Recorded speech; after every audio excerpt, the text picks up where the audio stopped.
Belakang, belakang. Macam mana ni? Kalau ada Mama kan senang. Selalunya Mama buat macam mana? Mama letak je semua.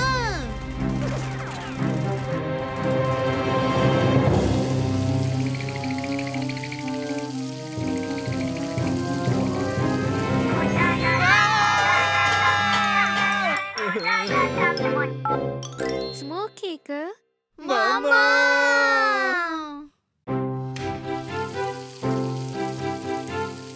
Siap!